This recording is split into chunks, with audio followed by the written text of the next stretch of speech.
Here to weigh in, we welcome Representative Guy Reschenthaler of the House Judiciary Committee and the House Committee on Foreign Affairs. We also welcome back our panel, Peter and Curtis. Good to see both of you here. Congressman, good to see you again. First and foremost, how's your state of Pennsylvania out there doing? Well, unfortunately, we're seeing a spike in COVID cases, but we're doing good. We're going to get through this. And thanks for having me on. Please call me Guy. Guy, all right. I will. Guy, call me Sean. Guy, look, it's good to see you. I'm glad you're coming back. I'd like to know your thoughts on this. What does this new trade deal mean for the U.S. going forward? As you know, right now, we've got so many people out of jobs. We're trying to climb out of what we're seeing here. How would this help us get through it? Sean, well, this is going to help in a lot of different ways. First off, it's really good for the American worker.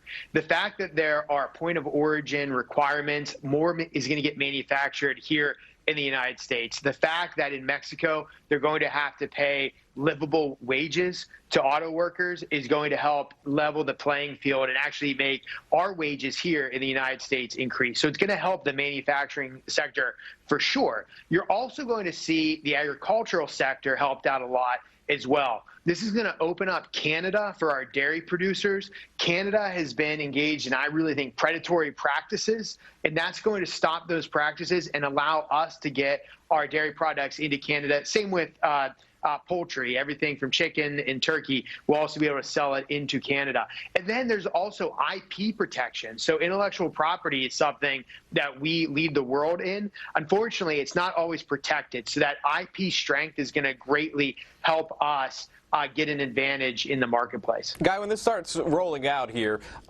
sometimes there's a trickle effect of when we would see results. Do you have any idea as to when we'll start to see this trade deal pay off? Well, we're going to start to see it pay off almost immediately, certainly in this quarter. And it's going to really help us in this V-shaped recovery. Sean, we're really seeing a V-shaped recovery. The fundamentals of our economy are the same as they were before this COVID pandemic. And now we've even increased our position in international trade, at least with Canada and Mexico with this trade deal. So it's going to increase this V-shaped recovery. And Sean, if I could just make one point, this is also going to help us in terms of our relationship dealing with China. And here's how. The trade between the United States, Canada, and Mexico is just about a third of all trade in the United States. It's well over double the trade that we have with China. So because we've secured such a favorable trade deal under the Trump administration, we now have the maneuverability and the leverage to take on sanctions against China. So when China steps out, when they try to retake Hong Kong, as we see them doing last night and in the last few weeks, when we see them lying about a global pandemic, it gives us more flexibility and more negotiating power on the international stage to hold China accountable for all their transgressions. Interesting. Curtis, weigh in on that for me, if you could, because that's a very interesting point there. Essentially, bargaining power for the trade deal we have here that could be used against China if needed. Curtis. Absolutely. Good to see Guy. I was just with him the other day with Vice President Pence in Pennsylvania, and he kind of stole all my thunder there, but he's exactly right. The whole idea of this new NAFTA, the USMCA, is to make North America the manufacturing hub of the world with the United States at the center of that. And this is so important when it comes to taking on China. We start moving supply chains back to North America. Now we have the certainty, we have the continuity of rules. We have the same rules applying, Canada, Mexico, the United States. We will, under this law, this treaty, make more of our automobile parts, as well as the finished automobiles right here in North America. And as people look to get out of China, because there is no private property there, there is no rule of law, they're going to want to come back to North America. And it's just, it's terrific. And by the way, today, the Labor Department, the Commerce Department, the State Department issued a warning to businesses: do not be making your products with forced labor or slave labor or child labor, because those will be prevented entry into the United States.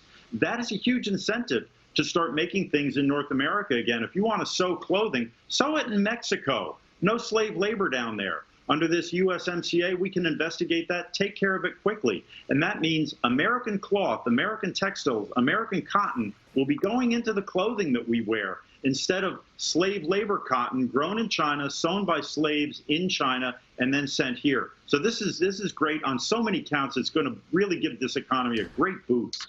Peter Lamage, your thoughts? I think that under NAFTA, which was negotiated by the Clinton administration, the American people lost billions, if not trillions of dollars to the Mexicans and to Canada. What this new negotiation is doing is giving the Trump administration what he needs right now with regard to foreign policy. You're going to see hundreds of companies coming from overseas to invest here because we got a fair trade. We got it right, and we got it to benefit the American people. He campaigned, the president campaigned during 2015 and 16 campaign that he's going to negotiate this deal, and he's going to do that with regard to benefit the American people. But on the other hand, he's going to be fair and just to the Mexican people and also to the Canadians. So this is a great victory for the American people, and I think it's going to encourage lots of investment from European Union and also the companies that we have abroad to move back to the United States, and that's what the president campaigned on, and he's living up to it. He's keeping his promise. Last comment, Guy, I wanted to get your thoughts on this, and it's a completely different topic, but while I have you here, any comment on the Russian intelligence that so many are commenting on that came out in the New York Times alleging that the Russians were paying the Taliban to take out American troops? It seems to be some huge controversy over who leaked it. Was it credible? What have you heard? What are your thoughts on how this should be handled in the administration? Yeah, a lot of this just doesn't make sense to me. The fact that Russia and the Taliban were not exactly friends. They fought each other for years in Afghanistan. The fact that Russia isn't exactly flush with cash because the cost of petroleum is so low right now.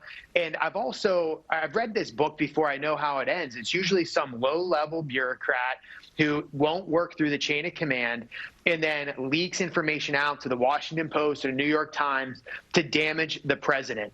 And the fact that this is so politically expedient for so many people to throw this at the Trump administration right now makes me very suspect. Now, if it's true, we got to look at it. I suspect that if it is true, it probably dates back to when Joe Biden was the vice president and not when you had the Trump administration in power. But I am incredibly skeptical when it comes to these claims, Sean.